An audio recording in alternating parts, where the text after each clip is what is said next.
Welcome guys. आज हम explain करने वाले हैं ऑक्सीजन मूवी को, जो कि एक साइंस फिक्शन मूवी है। इस कहानी की शुरुआत में एक औरत की आंखें खुलती हैं और वो देखती है कि वो एक एयर टाइट कैबिन में कैद है। वो पूरी तरीके से उस यूनिट में फंसी हुई थी और उसका ऑक्सीजन लेवल भी लगातार गिरता जा रहा था। उसे कुछ भी याद नहीं होता कि वो यहाँ कैसे आई है, यहाँ तक कि उसे उसका नाम भी याद नहीं होता। और तभी वहाँ पर किसी की आवाज आती है और असल में ये आवाज वहाँ पर एक एआई की थी, यानी कि आर्टिफिशियल इंटेलिजेंस की, जिसका नाम की मिलो था। ये लड़की मिलो से कहती है कि कुछ भी करके मुझे यहाँ से बाहर निकालो, लेकिन जवाब में मिलो इसे कहता है कि नहीं, जब तक आप मुझे कोड नहीं बताएंगी तब तक मैं आपको यहाँ से बाहर नहीं निकाल सकता। ये लड़की मिलो से अपना नाम पूछती है तो वो इसका नाम तो बताता है, लेकिन वो इसका सही नाम नहीं होता। और इसके बाद मिलो इस लड़की को इसका रिफ्लेक्शन दिखाता है और अपना रिफ्लेक्शन देखकर इस लड़की को विजन्स आने लगते हैं, जिसमें वो एक चूहे को देखती है जो कि मेज में फंसा हुआ था, यानी कि भूल भुलैया में, जिसे देखकर वो डर जाती है और अपने विजन से बाहर आती है। इसके बाद वो मिलो से कहती है कि जल्दी से इमरजेंसी नंबर डायल करो। उसकी बात मानकर मिलो इमरजेंसी नंबर डायल करता है और इसके बाद इस लड़की की एक पुलिस ऑफिसर के साथ बातें होती है। वो उस पुलिस ऑफिसर को बताती है कि मैं एक एडवांस मेडिकल यूनिट के अंदर कैद हो चुकी हूँ, लेकिन मुझे नहीं पता कि मुझे इसके अंदर किसने कैद किया है और ये कहाँ पर है। पुलिस वाला कहता है कि आपको मुझे कोई न कोई लोकेशन तो बतानी होगी। इस पर वो लड़की वहाँ पर एक सीरियल नंबर लिखा हुआ था, उसे पढ़कर पुलिस वाले को बता देती है। साथ ही उसे ये भी बताती है कि आप मेरी कॉल को ट्रेस करके मुझ तक पहुँच सकते हो। और इसके बाद वो कॉल डिस्कनेक्ट हो जाती है। और अब ये लड़की खुद के बारे में भी जानना चाहती थी। वो मिलो को कहती है कि जल्दी से मेरा डीएनए टेस्ट करो और ये बताओ कि मैं कौन हूँ। मिलो इस लड़की का डीएनए टेस्ट करता है और इसके बाद इसे सारी रिपोर्ट्स भी दिखाता है। वो लड़की देखती है कि रिपोर्ट्स में हूबहू उस जैसी ही एक लड़की है। वो उससे उसका नाम पूछती है तो मिलो बताता है कि इस लड़की का नाम एलिजाबेथ हैंसन है और अब इसे इसका नाम पता चल जाता है। अब तभी उसे पुलिस की कॉल आती है। पुलिस उससे पूछती है कि जिस चैम्बर में तुम बंद हो क्या उसकी ऑक्सीजन स्टेबल है। और अब जाकर एलिजाबेथ को ये पता चलता है कि चैम्बर में तो मात्र 31% ही ऑक्सीजन बची हुई है, जो कि सिर्फ 1 घंटा ही चलेगी। लेकिन इसके लिए एलिजाबेथ को अपने दिमाग को शांत रखना होगा, क्योंकि अगर वो डरेगी तो उसकी बॉडी ज़्यादा से ज़्यादा ऑक्सीजन कंज्यूम कर लेगी। पुलिस वाला एलिजाबेथ से कहता है कि इस चैम्बर के अंदर इसके ओनर का नाम लिखा हुआ है, क्या आप उसे पढ़कर हमें बता सकती है। इस पर एलिजाबेथ डर जाती है, क्योंकि उसे तो इस चैम्बर के अंदर कहीं पर भी ओनर का नाम लिखा हुआ नहीं मिलता।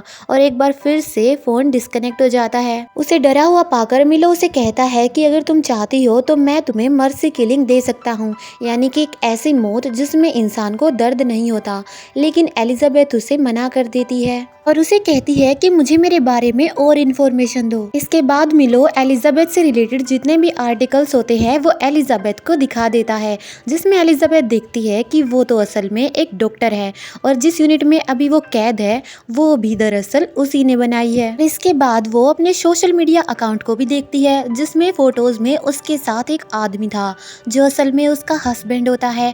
अब एलिजाबेथ मिलो को कहती है कि फौरन मेरे हस्बैंड को कॉल करो और मिलो ऐसा ही करता है। अब दूसरी तरफ एक औरत कॉल उठाती है। एलिजाबेथ उससे पूछती है कि मुझे मेरे हस्बैंड से बात करनी है। इस पर वो औरत चिल्लाने लगती है और वो गुस्से में आकर कॉल कट कर देती है। ये सब बातें सुनकर एलिजाबेथ थोड़ी परेशान हो जाती है और अब ऑक्सीजन लेवल भी लगातार कम होता जा रहा था। अब एलिजाबेथ को पता लग चुका था कि जल्दी उसे कुछ न कुछ तो करना होगा, नहीं तो ऑक्सीजन खत्म होते ही वो यहाँ पर मारी जाएगी। वो उस चैम्बर को खोलने की काफी कोशिशें करती है मगर नाकाम रहती है। और तभी उसे वही चूहा दिखाई देता है जो कि उसे थोड़ी देर पहले उसके सपनों में दिखा था।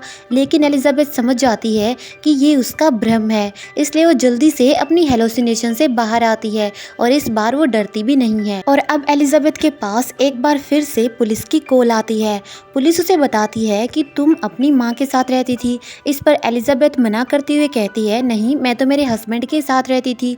पुलिस उसे कहती है कि आपको कोई भ्रम हुआ है, आप अपनी माँ के साथ ही रहती थी। और एलिजाबेथ फिर से उन्हीं आर्टिकल्स को चेक करती है, जिसमें वो देखती है कि उसके साथ उसका हस्बैंड इस बार नहीं है और वो उन फोटोज में अकेली ही खड़ी थी। पुलिस वाला उसे उसकी माँ का नाम भी बताता है, लेकिन एलिजाबेथ कहती है नहीं, मेरी माँ का नाम ये नहीं था। और तभी वो ध्यान से सुनती है कि पुलिस वाले के पीछे कोई दूसरा आदमी उसे फोर्स कर रहा है कि वो एलिजाबेथ को ये सब बोले। और अगले ही पल कॉल कट हो जाती है। एलिजाबेथ को पुलिस वाले पर शक होने लगा था, इसलिए वो मिलो से कहती है कि जल्दी से उस कॉल की रिकॉर्डिंग चलाओ। और वो दोबारा से सुनती है कि कोई पीछे से पुलिस वाले को मजबूर कर रहा था एलिजाबेथ को ये सब बोलने के लिए। इस बारे में एलिजाबेथ सोच ही रही थी कि उसके पास उसके हस्बैंड के नंबर से कॉल बैक आती है, जो कि उस लेडी ने उठाया था। और इस बार भी कॉल पर वही लेडी होती है। वो एलिजाबेथ से कहती है कि मैं जानती हूँ कि तुम कौन हो और तुम कहाँ फंसी हुई हो, और तुम्हारा हस्बैंड अब इस दुनिया में नहीं रहा, और यहाँ तक कि तुम जिस यूनिट में फंसी हुई हो मैं उसका कोड भी जानती हूँ। एलिजाबेथ कहती है कि फौरन मुझे वो कोड बताओ। और वो लेडी एलिजाबेथ को कोड बता देती है, और वो साथ ही उसे वार्न भी करती है कि भूल कर भी इस चैम्बर को मत खोलना, क्योंकि फिलहाल तुम अर्थ पर नहीं हो बल्कि तुम अंतरिक्ष में हो, और अगर तुमने इस चैम्बर को खोल दिया तो जीरो ग्रेविटी की वजह से तुम्हारी बॉडी फट जाएगी और तुम्हारी मौत हो जाएगी। इस पर एलिजाबेथ उस लेडी से पूछती है कि मेरे साथ ये सब क्यों किया गया है और मुझे अंतरिक्ष में क्यों भेजा गया। और अब वो लेडी बोलती है कि धरती पर एक खतरनाक वायरस फैल गया था और उसी वायरस के चलते तुम्हारे हस्बैंड की भी मौत हो गई थी, और अर्थ पे से इंसानियत का वजूद बचाने के लिए तुम सबको एक मिशन पर भेजा गया था, जिसमें तुम्हें किसी दूसरे प्लेनेट पर लाइफ को खोजना था। और तुम्हारी ये जर्नी 34 सालों की थी, लेकिन तुम्हारी नींद वक्त से पहले ही खुल गई और अब तुम्हें मरने से कोई भी नहीं बचा सकता। एलिजाबेथ उससे पूछती है कि थोड़ी देर पहले मेरी एक पुलिस वाले से बातें हुई थी जो कि मुझे मिसगाइड कर रहा था। इस पर वो लेडी बताती है कि उस पुलिस वाले को पता था कि तुम कहाँ पर हो, और वो ये भी जानता था कि जल्दी तुम मरने वाली हो, इसलिए उसने तुम्हें ये सब बोला ताकि जल्द से जल्द तुम्हारी ऑक्सीजन खत्म हो जाए और तुम मर जाओ। और वो साथ ही ये भी बताती है कि एक तरीका अब भी है, तुम्हें जल्द से जल्द हाइबरनेशन मोड पर जाना होगा, और इसके लिए तुम्हारे चैम्बर में एटलीस्ट 2% ऑक्सीजन होनी चाहिए। उसके इतना कहते ही कॉल डिस्कनेक्ट हो जाती है, और अब यहाँ पर एलिजाबेथ काफी अकेला फील करती है, क्योंकि वो जान चुकी थी कि वो धरती से काफी दूर एक चैम्बर में कैद है। उस लेडी से बात करने के बाद एलिजाबेथ को विजन्स आने लगते हैं, और वो अपनी पास्ट की लाइफ की कुछ फ्लैशबैक्स देखती है, जिसमें वो देखती है कि उसके हस्बैंड की मौत होने वाली है। दरअसल वो वायरस से इन्फेक्टेड हो चुका था, और वो जाते जाते एलिजाबेथ से कहता है कि जल्द ही हम फिर से मिलने वाले हैं। एलिजाबेथ उसे कहती है कि तब तक तो मेरी भी मौत हो चुकी होगी, और अब उसे पता चलता है कि उसके चैम्बर का प्रोसीजर काफ़ी ज़्यादा ओवरहीट हो गया था, इसी वजह से उसकी आंखें खुल गई, और वो इसे फिक्स करने की काफ़ी कोशिशें करती है लेकिन नाकामयाब रहती है। और अब उसे काफ़ी डर लगने लगा था, क्योंकि वो जान चुकी थी कि अब वो मरने वाली है और उसे कोई भी नहीं बचा सकता। वो मिलो से पूछती है कि क्या यहाँ पर मेरे अलावा और कोई भी चैम्बर है।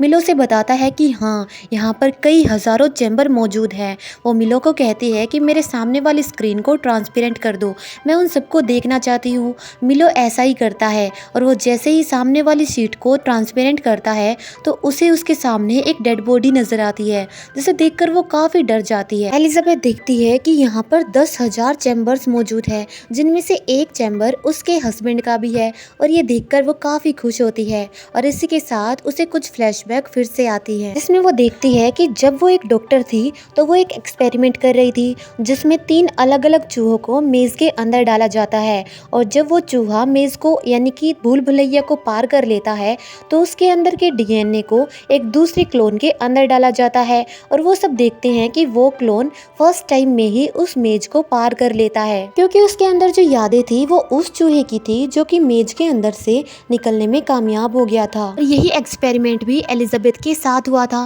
दरअसल जिस लेडी से वो अर्थ पर बातें कर रही थी वो और कोई नहीं बल्कि बूढ़ी एलिजाबेथ थी, और इस वक्त जो चैम्बर में मौजूद है वो एलिजाबेथ नहीं बल्कि एलिजाबेथ का एक क्लोन है, जिसके अंदर एलिजाबेथ की सभी यादों को स्टोर करके डाला गया है। और यही कारण था कि उसे उसकी सारी यादें अभी तक याद थी, क्योंकि वो उसके अंदर स्टोर थी, और यही चीज उसके हस्बैंड के साथ भी की गई थी। वायरस से इन्फेक्टेड होने के बाद उसके हस्बैंड की सारी मेमोरीज को एक क्लोन के अंदर डाल दिया गया था, जो कि इस वक्त स्पेस में मौजूद था। और यही कारण होता है कि उसके हस्बैंड ने मरने से पहले उसे बोला था कि हम जल्द ही फिर से मिलने वाले हैं, क्योंकि अब एलिजाबेथ अपनी जिंदगी का सारा सच जान चुकी थी तो वो मरना नहीं चाहती थी, इसलिए वो जल्दी से उसके चैम्बर के उस मोड को डीएक्टिवेट करती है जो कि उसने मरने के लिए एक्टिवेट किया था। वो मिलो से कहती है कि मुझे जल्दी से हाइपरनेशन मोड में डालो। मिलो कहता है कि मैं ऐसा नहीं कर सकता क्योंकि आपने अपनी बॉडी से सारे गैजेट्स को अलग कर दिया है।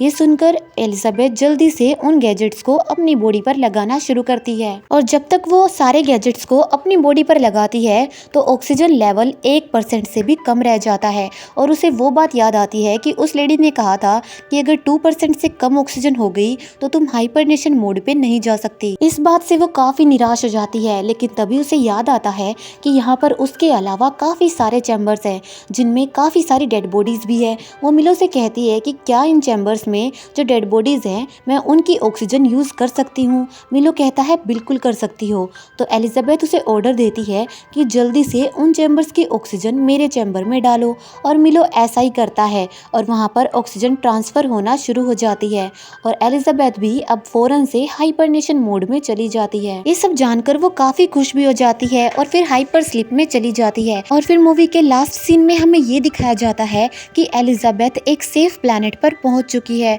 और उसके साथ उसके हस्बैंड का क्लोन भी होता है और वो दोनों काफी खुश नजर आते हैं। और इसी के साथ ये मूवी यहीं पर एंड हो जाती है। अगर आपको ये वीडियो पसंद आई हो तो इसे लाइक और शेयर करके चैनल को सब्सक्राइब करना बिल्कुल मत भूलना। मिलते हैं नेक्स्ट वीडियो में, तब तक के लिए bye bye and finally thank you for watching.